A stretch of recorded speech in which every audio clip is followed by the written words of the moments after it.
Well, hey, ciao, zdravo, dobro jutro, Overland Metalhead here, hope you're going well. Now, today I'm going to talk to you about recent travelling in Serbia and North Macedonia. So, on Thursday, I decided, okay, I really want to get to Bulgaria for the weekend. I go to the bus station, woman told me in Serbia there's no buses going to Sofia. So I thought, okay, maybe the Serbia and Bosnia, Bulgaria border was actually closed, or no buses running. So I thought, okay, how about I just go to Skopje, Macedonia. So, with a British passport, I get on the bus, and I travel to the Serbian border, stamp out of Serbia, and then go into Macedonia for the fourth time in my life. North Macedonian border guards never stamp my passport, even though my country isn't really EU anymore. I get into Macedonia and I'm like, oh, I hope I can get on a bus to Bulgaria. And then the one's like saying, oh, Bulgaria closed.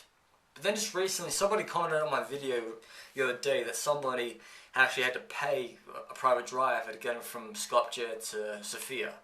So literally, I kind of think maybe it is possible if you had a private driver, but me, with lack of funds, I don't really want to spend $120 to drive over a border in a taxi. It's not my budget. So, look, because I've been in Macedonia so many times and I've already seen a lot of Skopje, I'm like, I really don't want to spend the weekend here. So what I did was, I got on the morning bus from Skopje at 7:45, and I travelled to the Macedonian border. So, hand over my British passport, and I also handed over my registration form that was incorrectly complete.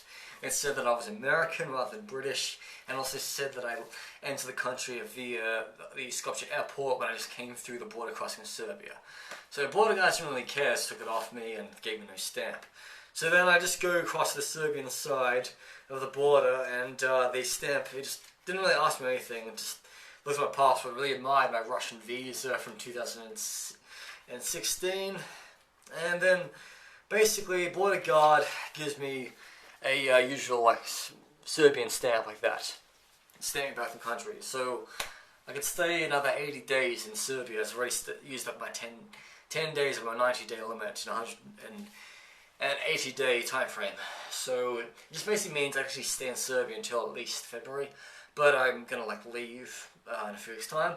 So no really checks happened on the border between Macedonia and North Macedonia.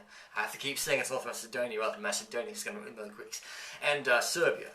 So, because I used to think, okay, if you're going to enter Serbia via any of its neighbouring countries, you would have to show a negative PRC test, and this is what it said on the British FCO website. So I thought, you know what, I think this is a load of bollocks, I'm just going to go there. Because I just noticed that Macedonians and Serbs travel back and forth between the country, and there's no lockdown yet. Borders are not shut. So yes, you can enter Serbia from Macedonia without showing a negative PRC test. But for the other nations, like Bosnia or Croatia or Montenegro or Bulgaria, you may have to do a negative PRC test.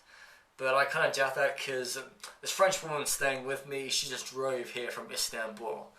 And she didn't have to show any like negative PRC tests entering from Bulgaria. So anyway, if you're in Europe right now and you want to get out of your country before a lockdown happens, I recommend come to Serbia. We're open, it's cheap, it's wonderful, but just you gotta mind all the smokers out there, seriously. People are still smoking indoors in shopping malls. Can you believe that? Anyway, Overland Metalhead, over and out.